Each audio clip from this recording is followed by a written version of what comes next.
Star Trek III: The Search for Spock is directed by none other than Leonard Nimoy, written by Harv Bennett, and stars everyone from the first two movies plus Robin Curtis, Christopher Lloyd, and Mark Lenard. And in Star Trek III: The Search for Spock, Kirk and the rest of the Enterprise crew learn that Spock's soul still resides within Bones' mind, so they set off to go back to the Genesis planet to reunite Spock's soul with his body. And just like Wrath of Khan, Search for Spock is an actual sequel. You know, it's not episodic in nature, and it picks up right where Wrath of Khan left off. And here's the thing with Search for Spock. Technically speaking, I do think it's a big step up from the last movie, and it's still really well acted, but it is just pretty boring like the first movie, and it's pretty unremarkable all the way through. Now, I read that when this movie came out that the reception to this film's visuals were mixed, and I don't really get that, because for me at least, all the special effects really do look even better than they did in Wrath of Khan. It's pretty great to see the Klingon bird of prey swooping around because it looks like an actual ship in outer space. And you can tell their budget definitely increased from the last movie because the explosions look bigger and better. But there are better practical effects too, you know, all the Klingon costumes and makeup look really real and they look suitably intimidating. There are again a little bit of animatronics here and there and they still look great. And the production design really took a step up as well because the planets feel like living, breathing places, especially Vulcan. You remember in the first movie when we were in Vulcan for like a few seconds, it looked like just, you know, this styrofoam background. Here it really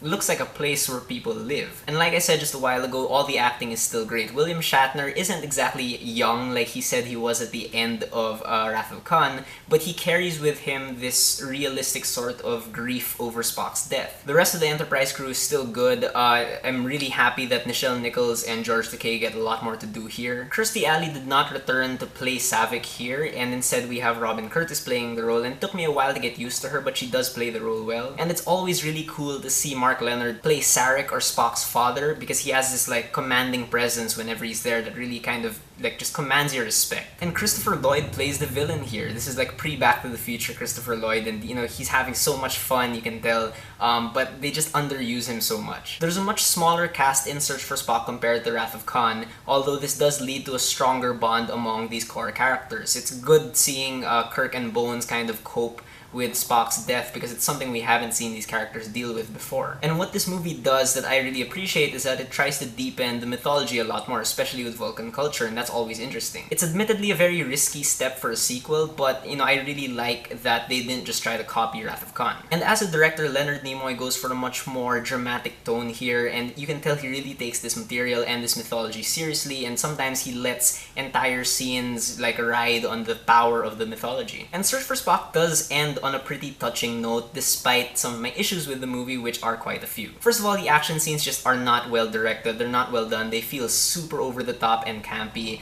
and some of the emotional moments in the movie as well just don't have that sort of impact. They're well acted moments, but you know, you just don't feel how Leonard Nimoy wants us to feel. And this story here in Search for Spock just can't help but feel like an epilogue. You know, all the Klingon stuff that's in the movie feels completely unnecessary and inconsequential to the actual story. But just like the first film, the biggest problem here is the fact that the editing, this time by Robert F. Shugru, is really slow. It takes a long time before things actually get moving in the story, and then they kind of rush through the exciting parts, and then the ending, while it's touching, is sort of a cliffhanger, so the pacing is all over the place. And there's just really no sense of urgency in this movie. Again, it just feels like an epilogue, and it really feels like this entire movie feels like it could have been the second act of a completely separate film. In the end though, I'm still gonna say that Search for Spock is an okay movie. It's much better than the first film, but it's not necessarily a good movie. Anyway, so those are my thoughts on Star Trek III: The Search for Spock. Have you guys seen it? What do you think about it? Whether you agree with me or not, please leave me a comment. Let's have a conversation.